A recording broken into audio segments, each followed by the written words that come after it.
Okay, I just wanted to get this out of the way before I begin. Everything I say is just opinions and is not passing judgment on any opposing ideals of my own. I enjoy Pokemon, and because I invest a lot of time and money on this franchise, I can't help but be critical as well. It's just one of those things. So, with that established, let's continue. Pokemon began as simple and naturally as you can imagine. Hard work, love, and understanding of the gaming frontier at the time. Taking a look at the franchise currently, it's incredibly bizarre that not much has changed since its creation. Not many franchises can look at their property from the beginning till now and see no change.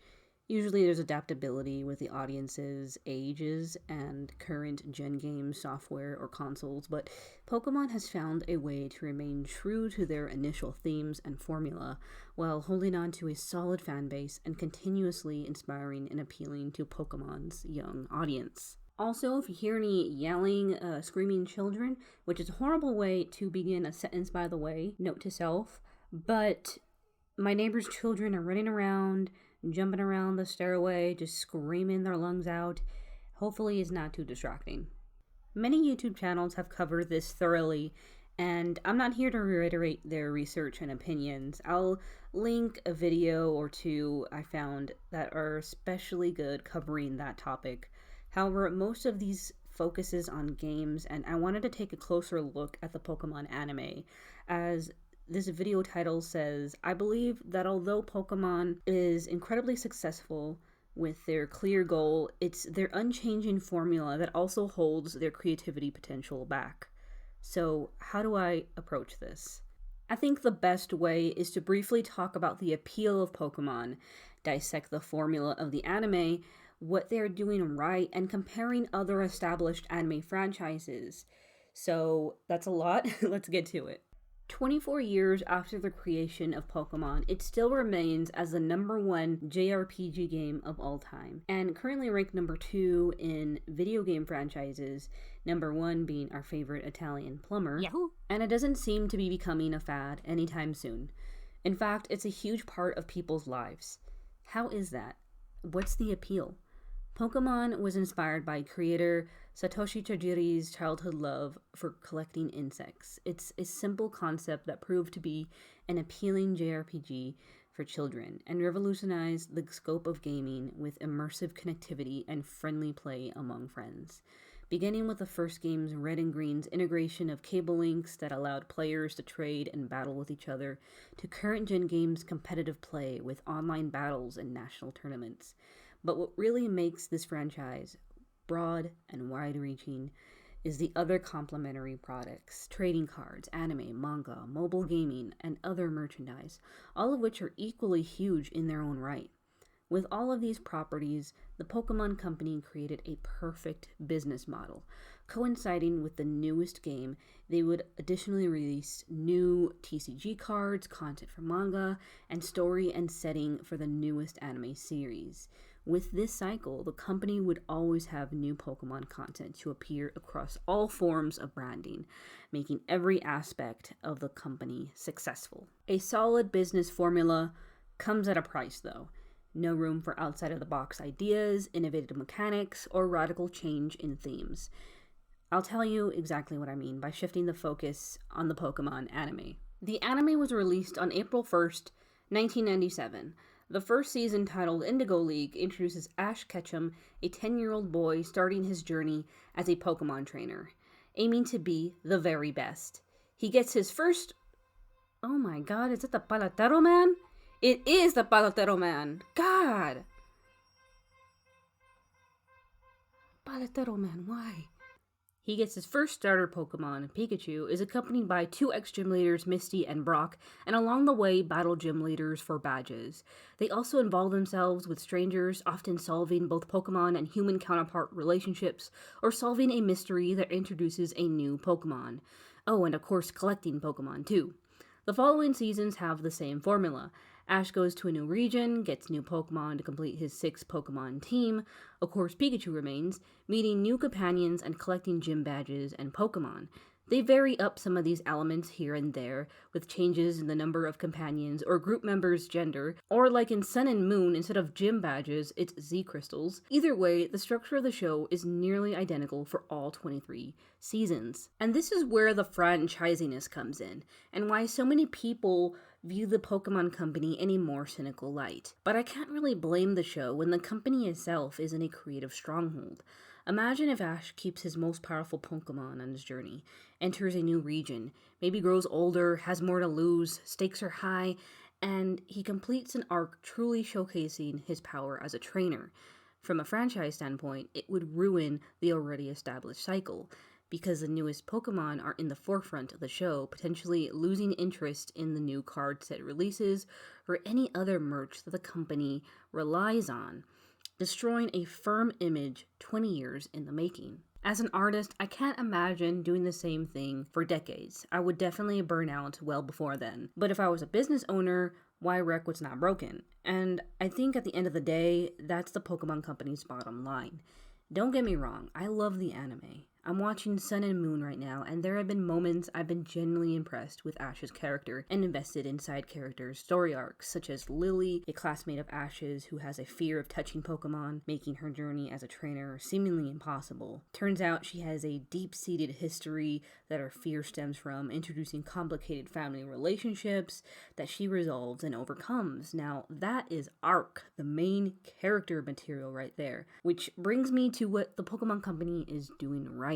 At this point in time, the anime will remain intact for the foreseeable future, as it's geared towards a much younger audience with an established, successful formula. But I do see a push and exploration in the form of net series, miniseries, and films. A prime example of innovative films would be Pokemon, the first movie, and Detective Pikachu. Having a movie pushes writers to pack in an impactful and exciting story, perhaps implementing themes and struggles the show may not be able to cover, such as the first movie. It introduced very dark themes like Pokemon experimentation and the ethics behind it. And Detective Pikachu showcases a vibrant live-action society where Pokemon and humans work together in a unique town called Rhyme City, with Pikachu voiced by Ryan freaking Reynolds.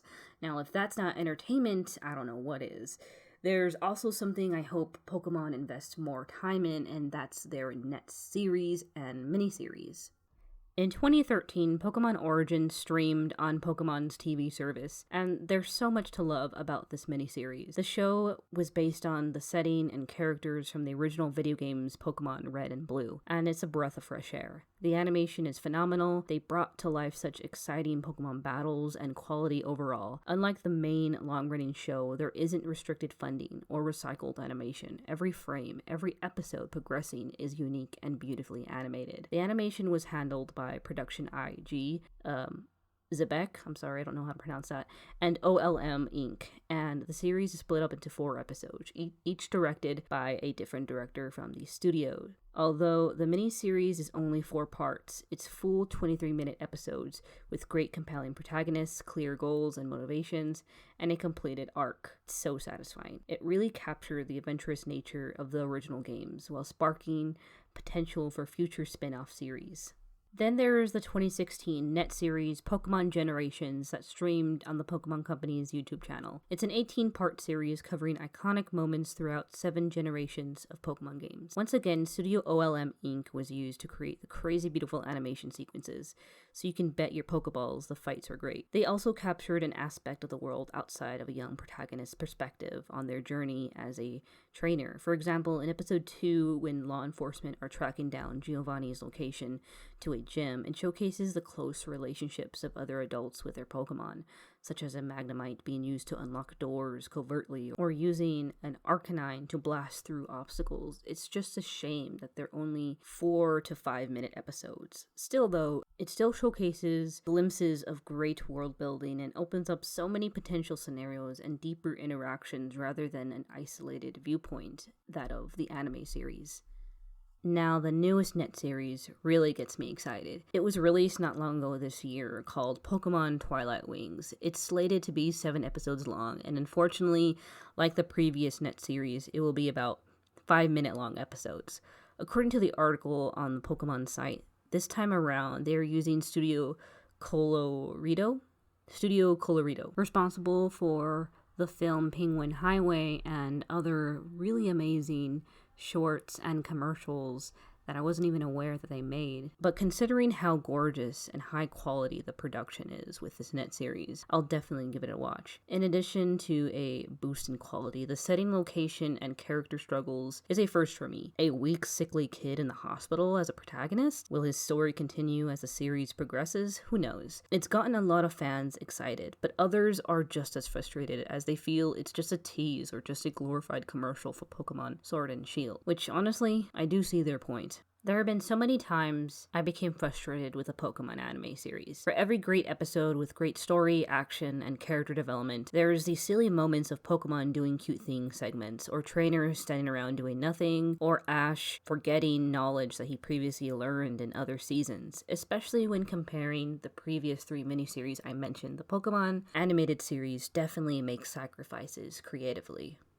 Now, I want to stress that I'm not expecting or even wishing the animated Pokemon series to change or refine its themes for an older audience. What I'm wondering is, why not create a spin-off series separate from the main series? Other similar franchises have done so. Take, for instance, Yu-Gi-Oh! Each season following the original series included a new protagonist, setting, and oftentimes a radical departure in terms of playing the game in the show. All of this while introducing new creature cards that reflected the real-life TCG game. Then there's JoJo's Bizarre Adventure. Now, there's no associate TCG with this show as far as I know. However, they do follow the guide of the manga, but that's beside the point. I just really wish more shonen type shows or any long running type show to follow the suit of JoJo's style of storytelling. Each season is a different generational story that introduces a new Joestar member as the hero. The world of JoJo lends itself to wild power mechanics that are constantly being upgraded or evolving as the era and story progresses. So the audience is always on edge, always looking forward to the next Joestar, who they will be, what crazy powers they will learn, and just all in all a wacky fun show to be excited about. Okay, I stand corrected. I guess there was a TCG. Now, you're probably wondering, why are you being so critical when you have a whole channel dedicated somewhat to this franchise? Shelling out money on merch, trading cards, and watching the shows and films? Well, first of all, fair enough. But seriously, I can recognize my investment in Pokemon while understanding that for the Pokemon Company, business is business, where the company may make choices or lack of, and I may not agree with it at all. If there's any frustrations I feel, it's only because I enjoy Pokemon, the lore, and world building. There's so much potential to bring about amazing original shows, but as I stated in my entire video, they don't. Whether the reason is more complicated for the lack of change, or for more dubious reasons like greed, I still get enjoyment in the form of the TCG, collecting merch, and watching films. For some people, it's the same, or they love every aspect of Pokemon, or others who have moved on completely. All okay and valid perspectives, by the way. Now I bring up this question again. Why can't Pokemon create separate content, like with Yu-Gi-Oh! Or JoJo's Bizarre Adventure? And maybe the answer is simple. None of these series are ranked number 1 in franchises. They don't come close to Pokemon. But on the flip side, series like JoJo and Yu-Gi-Oh! Are just as beloved, yet able to make innovative and creative decisions, while Pokemon is formulaic and repetitive. I guess that's just the cost of a successful franchise. We only get this excited when they say the title of a movie in the movie. I'm telling you, these drug dealers represent a clear and present danger to the United States. He said it! He said it! Alright everyone, thank you for watching today's video. Please check out this drawing on my Instagram at Pokedogs, along with other irrelevant drawings. And yeah, take care.